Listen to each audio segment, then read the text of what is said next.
ಎಲ್ಲರಿಗೂ ನಮಸ್ಕಾರ. ಸವಿರುಚಿಗೆ ಸ್ವಾಗತ. ನಾನಿವತ್ತು ಸಿಹಿ ಗೆಣಸಿನಿಂದ ಲಾಡು ಮಾಡ್ತಾ ಇದ್ದೀನಿ. ತುಂಬ ಚೆನ್ನಾಗಿರುತ್ತೆ, ಮಾಡೋದು ಈಸಿಯಾಗಿ ಮಾಡ್ಕೋಬೋದು. ಸಿಹಿ ಗೆಣಸು ಅಂದರೆ ಯಾರಿಗೆ ತಾನೇ ಇಷ್ಟ ಇಲ್ಲ ಹೇಳಿ, ಎಲ್ಲರಿಗೂ ಇಷ್ಟ ಇರುತ್ತೆ. ಅದರಲ್ಲಿ ಈ ಥರ ಒಂದು ರೆಸಿಪಿಯನ್ನು ಮಾಡ್ಕೊಂಡ್ರಂತೂ ತುಂಬಾ ಸೂಪರಾಗಿರುತ್ತೆ. ಬನ್ನಿ ಈ ಒಂದು ರೆಸಿಪಿನ ಯಾವ ಥರ ಮಾಡೋದು ಅಂತ ನೋಡೋಣ.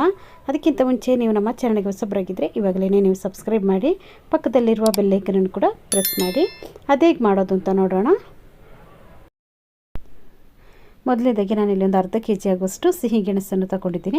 ಇದನ್ನು ನಾನು ಚೆನ್ನಾಗಿ ತೊಳೆದು ತಗೊಂಡಿದ್ದೀನಿ. ಇವಾಗ ಇದರದ್ದು ಎರಡು ಸೈಡನ್ನು ನಾವು ಕಟ್ ಮಾಡಿ ತಗೊಂಬಿಡೋಣ. ನೋಡಿ, ಇಷ್ಟಿಷ್ಟು ದಪ್ಪ ನಾನು ಕಟ್ ಮಾಡ್ಕೊಳ್ತಾ ಇದ್ದೀನಿ. ಒಂದು ಗೆಣಸನ್ನು ಒಂದು 3 ಭಾಗದಷ್ಟು ಕಟ್ ಮಾಡ್ಕೊಳ್ತಾ ಇದ್ದೀನಿ. ಈ ಥರ ಮಾಡೋದ್ರಿಂದ ನಮಗಿದು ಬೇಯಲಿಕ್ಕೂ ಈಸಿಯಾಗಿ ಬೆಂದ್ಬಿಡುತ್ತೆ. ನಾನಿಲ್ಲಿ ಗೆಣಸು ದಪ್ಪ ಇದೆ ಅಂತ ಹೇಳ್ಬಿಟ್ಟು ಕಟ್ ಮಾಡ್ಕೊಳ್ತಾ ಇದ್ದೀನಿ. ಚಿಕ್ಕದಾಗಿದ್ದರೆ ಹಾಗೆಯೇ ನೀವು ಬೇಯಿಸ್ಕೋಬೋದು. ನಾನು ದಪ್ಪ ಇರೋದಕ್ಕೆ ಕಟ್ ಮಾಡಿ ಇಟ್ಕೊಂಡಿದ್ದೀನಿ.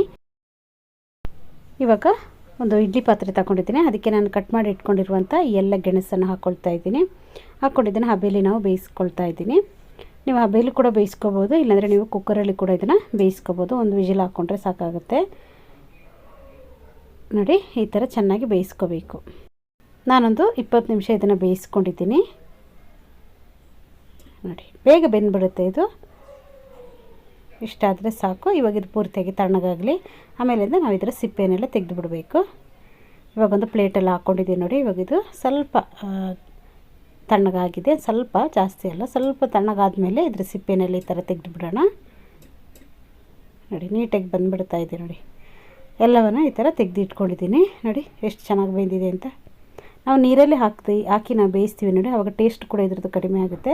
ಅದಕ್ಕೆ ನೀವು ಹಬೆಯಲ್ಲಿ ಬೇಯಿಸ್ಕೊಳ್ಳಿ, ಆವಾಗ ಟೇಸ್ಟ್ ಕೂಡ ಚೆನ್ನಾಗಿರುತ್ತೆ. ನೋಡಿ, ಈ ಥರ ನಾನು ಇದನ್ನೆಲ್ಲ ಪುಡಿ ಮಾಡಿ ಇಟ್ಕೊಳ್ತೀನಿ. ಇವಾಗ ಒಂದು ಮಿಕ್ಸಿಂಗ್ ಬೌಲ್ಗೆ ನಾವು ಇದನ್ನೆಲ್ಲ ಹಾಕ್ಕೊಳ್ಳೋಣ. ನೋಡಿ, ಎಲ್ಲವನ್ನು ಹಾಕ್ಕೊಳ್ತಾ ಇದ್ದೀನಿ. ಇನ್ನು ಇದನ್ನು ಚೆನ್ನಾಗಿ ಪುಡಿ ಮಾಡ್ಕೋಬೇಕು. ಆ ಥರ ಗಡ್ಡೆ ಆಗಿರಬಾರ್ದು. ಅದಕ್ಕೆ ಚೆನ್ನಾಗಿ ಇದನ್ನು ಪುಡಿ ಮಾಡ್ಕೊಳ್ಳೋಣ. ನಾನು ಇದಕ್ಕೆ ಬೆಲ್ಲವನ್ನು ಹಾಕ್ಕೊಳ್ತಾ ಇದ್ದೀನಿ. ಒಂದು ಅರ್ಧ ಕಪ್ ಆಗುವಷ್ಟು ಬೆಲ್ಲವನ್ನು ಸೇರಿಸ್ಕೊಳ್ತಾ ಇದ್ದೀನಿ. ನೀವು ಬೆಲ್ಲ ಬೇಡ ಅಂದರೆ ನೀವು ಸಕ್ಕರೆಯನ್ನು ಇಲ್ಲಿ ಸೇರಿಸ್ಕೋಬೋದು. ನಾನು ಬೆಲ್ಲವನ್ನು ಹಾಕ್ಕೊಂಡೇ ಮಾಡ್ತಾಯಿರೋದು.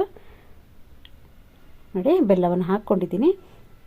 ಇವಾಗ ಇದರ ಜೊತೆಗೇ ಒಂದು ಅರ್ಧ ಸ್ಪೂನ್ ಆಗುವಷ್ಟು ಏಲಕ್ಕಿ ಪೌಡರನ್ನು ಕೂಡ ಇಲ್ಲಿ ಸೇರಿಸ್ಕೊಂಡಿದ್ದೀನಿ.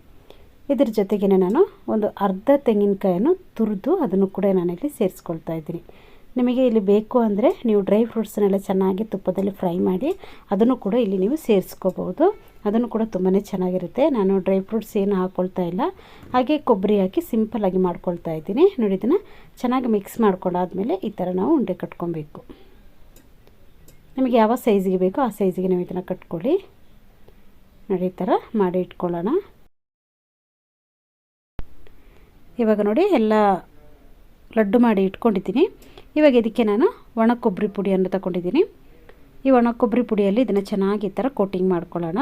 ಈ ಥರ ಮಾಡೋದ್ರಿಂದ ತುಂಬಾ ಚೆನ್ನಾಗಿರುತ್ತೆ, ತಿನ್ನೋಕ್ಕೂ ಕೂಡ ಚೆನ್ನಾಗಿರುತ್ತೆ, ನೋಡೋಕ್ಕೂ ಕೂಡ ತುಂಬಾ ಚೆನ್ನಾಗಿರುತ್ತೆ. ನೋಡಿ, ಈ ಥರನೇ ಎಲ್ಲವನ್ನು ಮಾಡಿ ಇಟ್ಕೊಳ್ಳೋಣ. ಇವಾಗ ಇದು ಎಲ್ಲ ರೆಡಿಯಾಗಿದೆ ನೋಡಿ. ಇವಾಗ ನಾನು ಒಂದೊಂದು ಗೋಡಂಬಿಯನ್ನು ಇದ್ರ ಮೇಲೆ ಇಟ್ಕೊಳ್ತಾ ಇದ್ದೀನಿ. ಇವಾಗ ತುಂಬಾ ರುಚಿಯಾಗಿರುವಂಥ ಸಿಹಿ ಗೆಣಸಿನ ಲಾಡು ರೆಡಿಯಾಗಿದೆ ನೋಡಿ. ಈ ವಿಡಿಯೋ ನಿಮಗೆ ಇಷ್ಟ ಆಯಿತು ಅಂದರೆ ಲೈಕ್ ಮಾಡಿ, ಶೇರ್ ಮಾಡಿ, ಸಬ್ಸ್ಕ್ರೈಬ್ ಮಾಡಿ. ವಿಡಿಯೋ ನೋಡಿದ್ದಕ್ಕಾಗಿ ಧನ್ಯವಾದಗಳು. ನಾನು ಸಬಿ.